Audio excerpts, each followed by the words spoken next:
하나님이 알아주는 사람이라는 제목으로 말씀을 전하겠습니다. 인생을 살다 보면 우리는 누군가의 평가 속에 살아갑니다. 세상 사람들의 평가는 소유의 유무를 통하여서 그 사람의 성공과 실패를 이야기합니다. 그러나 감추어져 있는 드러나지 아니하는 성공이라고 하는 이 모습을 사람들은 잘 알지 못하고 있습니다. 그래서 때로는 드러나지 아니한 것 때문에 많은 오해들을 하기도 합니다. 여러분 혹시 파라코라고 하는 말 들어보셨습니까? 파락호. 이 말의 뜻은 뭐냐면은 당시 조선시대 양반들에게 있는 재산을 다 남봉질해 가지고 없애버리는 사람을 파라코라고 불렀습니다. 조선 말기에 유명한 파라코라고 불렸던 사람이 있는데 바로 조선 최악의 도박꾼 김용환이라고 하는 분입니다. 이분은 최고의 남봉꾼으로 알려졌는데 주색 잡기는 안 했고요. 이분이 도박을 좋아했어요. 아침에 일찍이 일어나면은 도박할 돈을 챙겨가지고 떠나가지고 하루 종일 도박을 하고 술 마시고 들어오는 게 이분의 일과였습니다. 이분이 의성김씨 종손이었는데 당시 안동 지방에 땅이 얼마나 많았는지 몰라요. 지금 시가로 따지면은 한 300~400억 정도 되는 엄청난 땅 부자였지요. 근데 그 도박빚으로 도박으로 해가지고 이 많은 재산을 다 날려버린 것입니다. 얼마나 도박을 좋아했냐면요, 외동딸이 하나 있었거든요. 외동딸이 시집을 가게 됐습니다. 이 사람이 워낙 재산을 도박으로 날려버렸기 때문에 시댁에서 장농 사오라고 돈을 준 거예요. 네 아버지가 장농 살 돈을 안 주니까 이거라도 가지고 사와라 그랬는데 그 장농 사오라고 맏딸의 시댁에서 준 돈을 어떻게 알고요? 이것마저 가져다가 도박에 탕진해버리고 맙니다.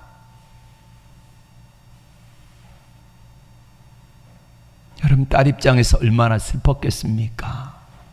근데 당시 양반 사회에서 딸이 아버지에게 감히 따지지도 못하고 그랬습니다. 근데 이 돈이 어디로 흘러가냐면요, 일부러 도박판에 가가지고 져준 거예요. 그 딴 돈을 가지고 사람들이 어디로 가냐면요, 독립군 자금으로 쓰여졌는데 상해 임시정부에 그 돈이 기초 돈이 되었던 거예요. 그리고 이제 김용환 선생이 이제 해방 이후 46년에 돌아가셨거든요. 만주에서 독립운동했던 동지들이 다 돌아와 가지고 김용환 선생에게 왔습니다. 선생님, 가족들에게 이 사실을 알려야 되지 않겠습니까? 근데 김용환 선생이 이렇게 말을 했대요. 선비로서 마땅히 할 일을 했기 때문에 세상에 알리지 마라. 그리고 파라코라고 하는 그런 불명예를 안고 돌아가셨습니다. 얼마나 비참합니까? 우리가 많은 그리스도인들이 하나님 앞에 믿음으로 살아가는데 그 여정 속에서 세상에 드러난 것들만 세상 사람들은 알아주고 세상에 드러난 것들을 가지고 평가를 하기 때문에 드러난 모습이 초라하고 작고 보잘것없으면 세상 사람들의 판단 기준으로 저 사람 실패했다 이렇게 말하지 않습니까? 오늘 사도 바울이 그렇습니다. 사도 바울은 세상의 평가와 다르게 자기 자신을 이렇게 말합니다. 나는, 성도는 무명한 자 같으나 유명한 자라, 이렇게 말을 합니다. 바울이 고린도 교회를 개척했거든요. 그렇게 해서 교회가 성장합니다. 그런데 아직까지도 고린도 교회는 작은 개척교회 수준에 불과합니다. 그렇기 때문에 사도 바울에 대한 세상 사람들의 평가는 형편없는 거예요. 사도 바울이 말을 유창하게 못했습니다. 편지로는 글은 잘 쓰는데 말은 초라다, 이렇게 말을 해요. 그리고 사도 바울이 육신이 연약했고요, 외모가 형편없었다고 그러지요. 그러다 보니까 세상적인 기준으로 볼 때에 사도 바울은 성공한 사람이 아니라 실패자로 낙인이 찍혔던 것입니다. 문제의 핵심은 고린도 교인들의 시선이 세상적인 가치관으로 사도 바울을 판단한 데 있었다는 것입니다. 당시 사도 바울이 세운 교회들도 역시 마찬가지로 많은 교회들을 세웠지만은 작은 개척교회를 벗어나지 못했기 때문에 세상적인 판단과 기준으로 보면은 사도 바울은 성공한 사람이 아니라 실패한 사람으로 그렇게 평가를 받았다는 것입니다. 지금도 성공한 목사가 누구냐? 세상 사람들은 그렇게 표현하지요. 평가를 합니다. 대형 교회를 이루고 좋은 차를 타고 사례비를 많이 받는 사람을 성공한 목사라고 말을 합니다. 그러면은 한국 교회에 적어도 30만 명의 이상의 목회자들이 있는데 그 사람들 가운데서 성공한 사람들은 얼마나 될까요? 잘해야 1, 2%입니다. 그럼 나머지 한 28만 명 정도 이상 되는 목회자들은 어떻습니까? 세상 사람들의 판단과 기준으로는요, 실패한 목사들이에요. 근데 사도 바울은 그렇게 말하지 않습니다. 우리는 무명한 자 같으나 유명한 자다. 한번 바울의 유명한 자인가를 한번 생각해 보십시다. 뭐가 유명합니까? 돈이 있습니까? 없어요. 재산 한 푼 없이 그렇게 마지막 임종을 맞이했던 사람입니다. 그럼 외모가 출중합니까? 아닙니다. 외모가 형편없는데 외경이라고 하는 데클라 행전에 보면은 바울의 외모를 이렇게 표현해 놓았습니다. 바울은 어떤 사람인가? 다리는 안짱다리, 오다리라 그러지요. 오다리에다가 키가 작았습니다. 한 150 정도 됐다고 그래요. 키가 작고요. 그리고 또 무릎이 돌출됐고 툭 튀어나왔고, 그러니까 많이 기도했기 때문에 무릎이 툭 튀어나왔겠지요. 눈은 작았고 눈썹이 미간과 맞닿아 있었다, 이렇게 표현을 했고요. 코는 매부리 코에 머리카락이 거의 없고 그 다음에 키가 작았습니다. 그러다 보니까 고린도 교인들이 비교할 때에 외모를 비하고 조롱했습니다. 뭐라고 대적을 하냐면요, 바울의 반대편에 있는 고린도 교인들은 이렇게 말을 했습니다. 왜 결혼도 못하느냐? 외모가 형편없으니까 누가 시집 오겠나, 이런 말을 했습니다. 이 정도로 사도 바울의 외적인 평가가 안 좋았다는 것입니다. 예수님이 직접 뽑은 12사도가 아니었습니다. 바울은 내가 사도다 이렇게 이야기를 하지만은 고린도 교인들에게는요, 바울은 사도가 아니에요. 그냥 예수님의 한 제자일 뿐이지요. 사도는 12명밖에 없다, 이렇게 이야기를 하면서 사도 바울을 괴롭혔습니다. 뿐만 아니라 바울은 육체적으로도 약했지요. 예수님을 만날 때 눈이 멀어가지고 3일 동안 고생했기 때문에 안지를 평생 달고 살았다 그래요. 또 하나는 사도 바울이 간질병에 걸렸다고 합니다. 이거를 사단의 사자 육체 가시라고 표현을 합니다. 여러분, 이렇게 예배를 인도하다가 제가 강대상에서 간질병이 돋아가지고요, 계거품을 물고 쓰러지면서 발작을 일으켜가지고 소리를 지르며 그렇게 있는 모습을 보면은 고린도 교인들의 입장에서 어떻게 했겠습니까? 많은 사람들이 무시를 했습니다. 그럼에도 불구하고 바울은 복음을 전했다는 것입니다. 편지를 쓸 때는 힘이 있는데 말에는 졸하다, 이렇게 하면서 사도 바울을 비난했습니다. 그런데 바울이 떠난 자리에 이대 목사로 아볼로 목사가 왔는데, 아볼로는요 바울에 비해서 정반대의 모습이요, 말을 얼마나 유창하게 잘하는지 몰라요. 젊고 외모도 훤칠하게 잘생겼습니다. 그러다 보니까 바울을 반대하는 사람들이 아볼로에게 매료돼 가지고요, 인간 아볼로를 좋아하게 되었다는 것입니다. 자, 모든 면에서 바울과 아볼로가 비교가 되어지는 상황에서 고린도 교인들을 바울을 힐난한 거지요. 그런데 바울은 자기 자신을 이렇게 표현했습니다. 나는 무명한 자 같으나 유명한 자다. 왜 그럴까요? 세상적인 기준과 판단으로 보면은 바울은 무명한 자 맞습니다. 그러나 중요한 게 무엇입니까? 사람들이 뭐라고 평가하느냐도 중요하지만은 참된 유명함은 하나님의 시선에서 결정되어진다고 하는 사실을 믿으시기를 바랍니다.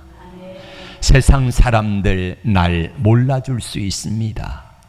세상 사람들 평가에 보기에 초라할 수 있습니다. 야, 내가 참 초라하다, 보잘것없다. 자, 젊었을 때는 열심히 일했습니다. 그런데 늙고 보니까 병들고 초라하고 물질도 없어지고 남은 것이 아무것도 없는 분도 있고, 그리고 열심히 최선을 다했지만은 세상 사람들에게 비교해 보니까 내가 얼마나 초라한지 몰라요. 이런 자신을 바라보면서 한숨과 단숨과 절망 가운데 빠져 있는 분들도 적지 아니한 것을 우리는 알 수가 있습니다. 그러면 사도 바울이 왜 나는 무명한 자 같으나, 세상 사람들이 판단할 때 무명한 자라고 말하지만은 나는 유명한 자라고 말할 수 있는 근거가 무엇입니까? 누가 평가해요? 하나님이 평가하신다는 겁니다. 여러분, 하나님이 지금 날 몰라줘도, 세상 사람들이 날 몰라줘도, 세상 사람들의 평가 기준에 부족할지 몰라도, 지금은 아직 드러나지 아니하였을지라도 하나님 앞에 가면은 우리의 행한 모든 것들이 낱낱이 다 드러나게 될 줄로 믿습니다. 이 평가가 진짜 평가예요. 세상 사람들의 평가도 중요하지만은 가장 중요한 것은 하나님이 뭐라고 하시는가, 하나님 앞에 갔을 때에 어떤 평가를 받는가가 진짜 평가인 줄로 믿습니다. 조선 최고 노름꾼 김용한 선생의 뒷이야기입니다. 외동딸이 평생 아버지 원망하고 살면서 진짜 거지로 살았거든요. 몰락한 양반가의 딸이 결혼을 하면은요, 어디로 가겠습니까?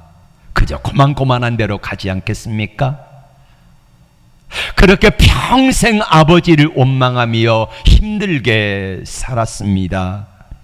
시댁에서는 남봉꾼 아버지 파라코의 딸이라고 무시받고 모진 시집살이를 했어요. 그런데 함께 독립운동을 했던 분들이 그걸 도저히 보고 있을 수가 없어요.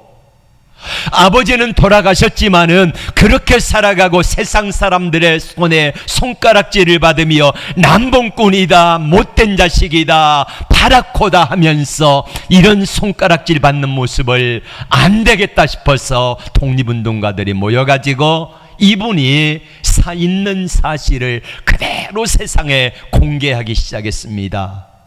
이분은 남봉꾼이 아니다, 노름꾼이 아니라 독립운동 자금을 대기 위하여서 일부러 그렇게 해서 남봉꾼 행세를 한 것입니다 라고 하니까 세상 사람들에게 이제 알려지기 시작했습니다.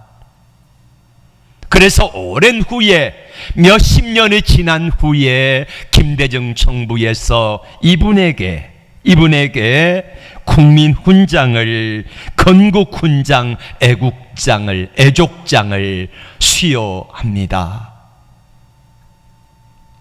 이분의 따님이 얼마나 힘들게 살았는지요.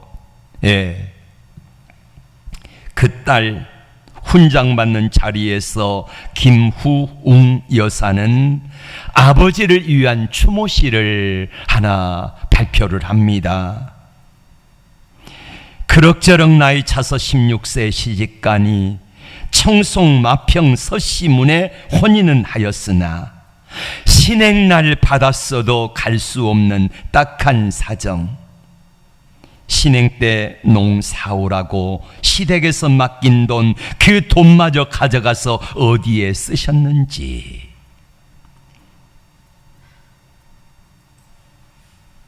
우리 아베 기다리며 신행날 늦추다가 큰엄에 쓰던 헌농 신행길에 싣고 가니 주위에서 쑥덕쑥덕. 그로부터 시집살이 주눅들어 안절부절.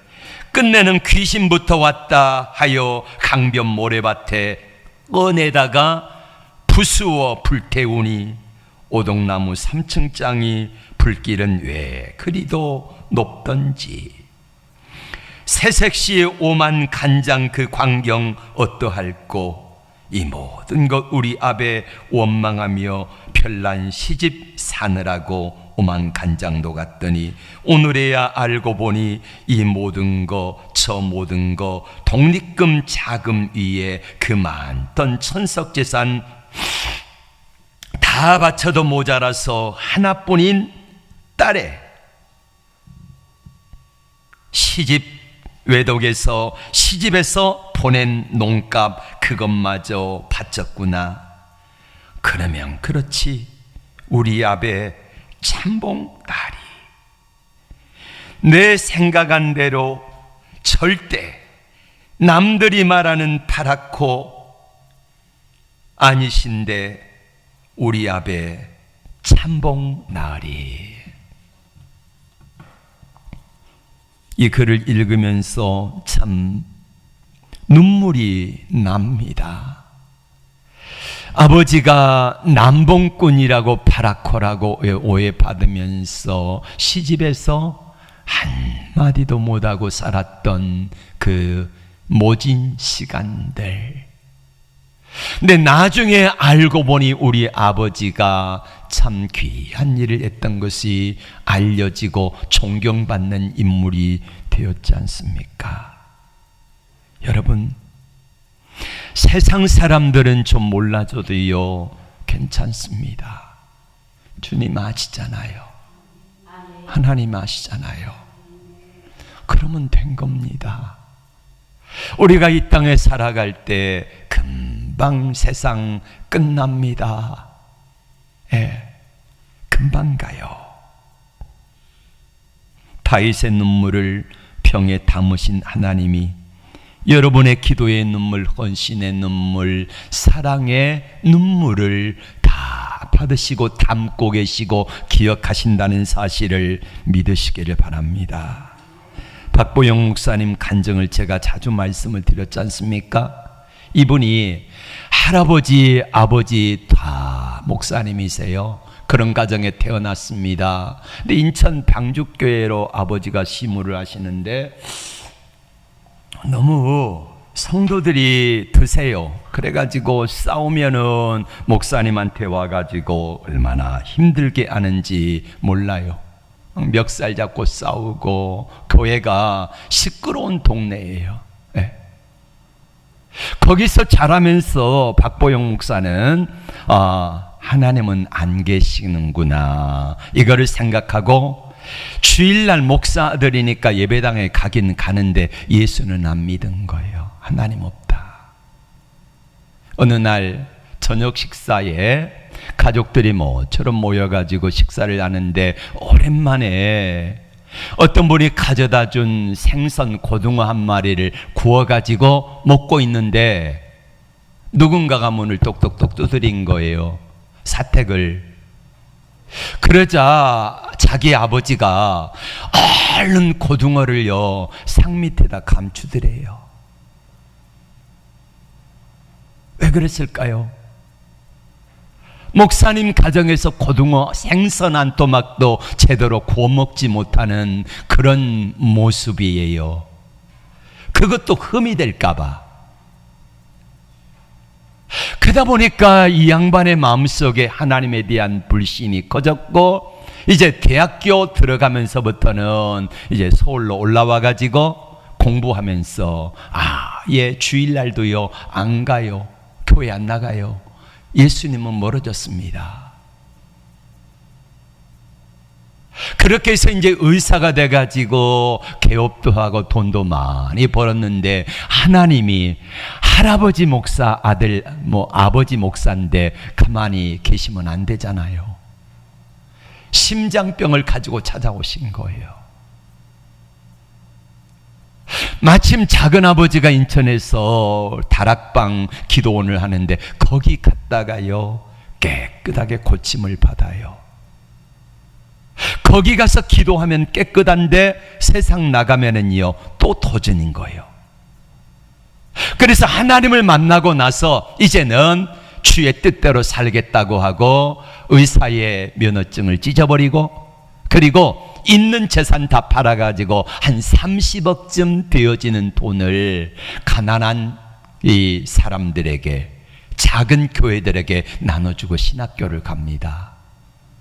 그리고 여기저기 좀 거치다가 안성에, 시골이잖아요, 안성 시골에 가가지고 거기에서 이제 조그마한 공간을 하나 얻어서 노숙자들, 집 나온 아이들, 떠돌이들, 불량배들, 이런 아이들을 10몇 명을 모아가지고 거기에서 예배를 드리는데, 예배가 너희들 한 주간 어떻게 지냈니? 성경 한 장 읽고 찬송하고 이야기하고 그리고는 기도하고 마치는 게 예배였어요. 그렇게 몇 년을 지내는데 한 사람도 안 오는 거예요. 근데 어느 날 왔다가도 가고 왔다가도 가는데, 자 그러던 중에 어느 한 분이 왔는데 이분이 교회에 등록을 한 거예요. 우유 배달을 하는 분이세요. 근데 가끔은 가지고 온 우유가 배가 불러가지고 그러면 상했다는 거잖아요. 배가 텅텅 불른 이 우유를 가지고 오면은 주면은요 먹어요. 그 자리에서. 그래가지고 탈나가지고 토하기도 하고 이런 적이 몇 번 있는데, 그렇게 애지중지하고 그렇게 기도했던 바로 그 첫 번째 등록 성도가 안 나오는 거요.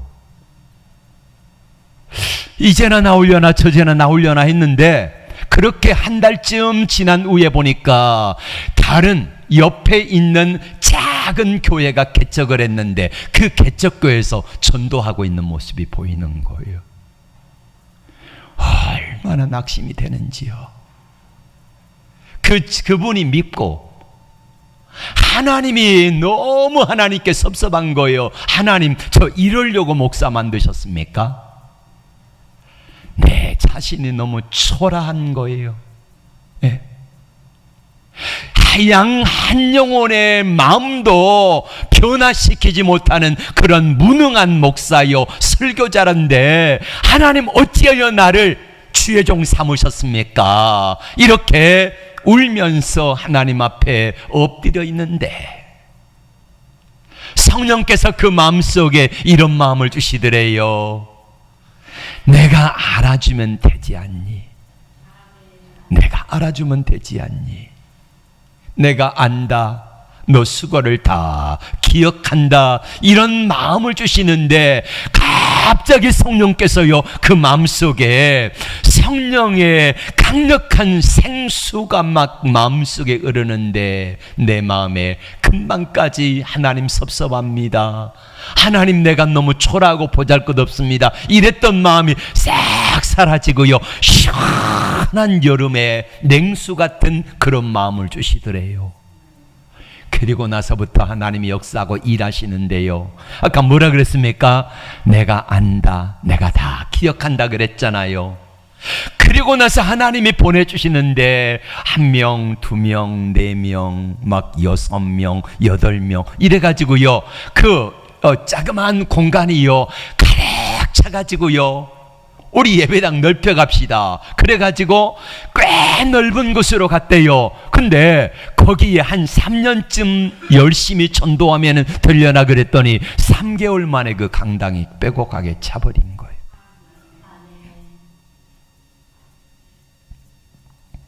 세상 사람들 날 몰라줘도요, 하나님 아시면 되잖아요. 세상 사람들이 뭐라고 평가하든 상관없이 하나님이 나를 평가하실 때에 하나님과 나 사이에서 내가 어떤 사람인가 하는 것이 가장 중요한 것 아니겠습니까?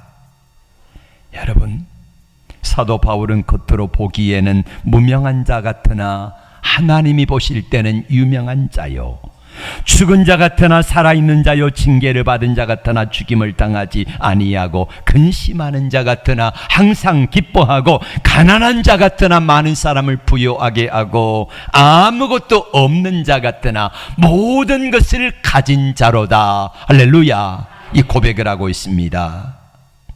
사도 바울이 세상적인 가치관 기준으로 보면은요, 참 실패자입니다. 여러분, 재산 없어요? 가족도 없어요. 그렇다 그래서 건강이 좋았습니까? 건강도 안 좋았지요. 죽도록 고생했습니다. 고린도후서 1장 8절에 뭐라고 말씀합니까? 형제들아, 우리가 아시아에서 당한 환난을 너희가 모르기를 원치 않는다 하면서 바울이 이렇게 말해요. 우리가 얼마나 많은 고생을 했는지 살 소망까지 끊어지고 우리는 사형 선고를 받은 줄 알았다. 이 정도로 세상의 모든 소망이 끊어진 그런 상황 가운데 처했다는 거예요. 40에 하나 감한매를 5번이나 맞고 태장을 당하고 자지 못하고 먹지 못하고 굶주림과 배의 파산의 위험과 동족의 위험과 강도의 위험과 심지어는요, 루스드라에서 돌에 맞아 죽었잖아요. 근데 살아나가지고 다시 복음 전하러 갔던 사람이에요. 자, 사도 바울의 마지막이 어떻습니까? 죽음도 우리로 말하면은요, 객사한 거예요. 어디서 객사합니까? 로마에서. 그것도 죄수의 신분으로 목이 잘려가지고 순교하지 않습니까? 자녀가 있어 재산을 남겨 유명했어. 아무것도 없습니다. 사도 바울이 개척한 교회들도 바울이 죽은 당시에는요, 형편없어요. 작은 가정교회예요. 몇 명 모여 예배드리는 그런 교회였기 때문에 사도 바울이 업적으로 따지면은요, 너무너무 보잘것없고 미약한 상태였다는 거예요. 그러니까 세상 사람들이 판단할 때 사도 바울은 실패자예요. 아무것도 없는 자예요. 그러나 사도 바울은 말합니다. 나는 아무것도 가지지 못한 자 같으나 유명한 자다. 왜요? 하나님이 인정해 주시니까. 가지지 못다 그랬다 해서, 내 모습이 초라하다 그래서 너무 힘들어하지 마시고요. 자, 인생의 성패는 지금 결정되는 것이 아니라 하나님 앞에 갔을 때 결정되는 겁니다. 만인이 가지지 못하셨습니까? 육신이 약합니까? 사람들 보기에 형편 없다고 그런 생각이 드십니까? 그렇다고 하면은 이제부터라도 하나님 앞에서 우리 남은 생애를 하나님이 보실 때에 나를 뭐라고 판단하실까, 나를 뭐라고 평가하실까, 이걸 생각하면서 하나님 앞에 살아가는 여러분 되기를 주의 이름으로 축복합니다. 그러면 주님 앞에 섰을 때에 뭐라고 하실까? 사도 바울이 죽기 전에 쓴 편지가 있습니다. 디모데 후서예요. 4장 7절과 8절에서 이렇게 말합니다. 우리 한번 다 같이 고백합시다. 시작. 나는 선한 싸움을 싸우고 나의 달려갈 길을 마치고 믿음을 지켰으니 이후로는 나를 위하여 의의 면류관이 예비되었으므로 주 곧 의로우신 재판장이 그날에 내게 주실 것이며. 바울은요, 확신이 있어요. 하나님에 대한 확신이 있어요. 내가 나의 달려갈 길을 마치고 믿음을 지켰다는 거예요. 내가 이렇게 믿음으로 살았으니 하나님께서 나를 위하여서 의의 면류관이 예비되어 있는데, 찬란하고 아름다운 세상에 줄 수 없는, 세상이 알 수도 없는 놀라운 은혜와 축복이 예비되어 있다는 것을 담대하게 고백하고 있습니다. 여러분, 세상 사람들의 평가에 작아 보일지라도, 초라해 보일지라도 기죽지 마시기를 바랍니다. 하나님 앞에 서서 하나님의 평가하실 그날을 생각하며 최선을 다해서 믿음으로 살아내십시다. 그리고 진짜 평가는 세상의 평가가 아니라 하나님의 평가라는 사실을 기억하며 하나님 앞에 섰을 때에, 심판장이신 주님 앞에 섰을 때에 참 잘했다, 착하고 충성된 종아 라고 칭찬받는 우리 모두가 되기를 주의 이름으로 축복합니다. 기도합니다.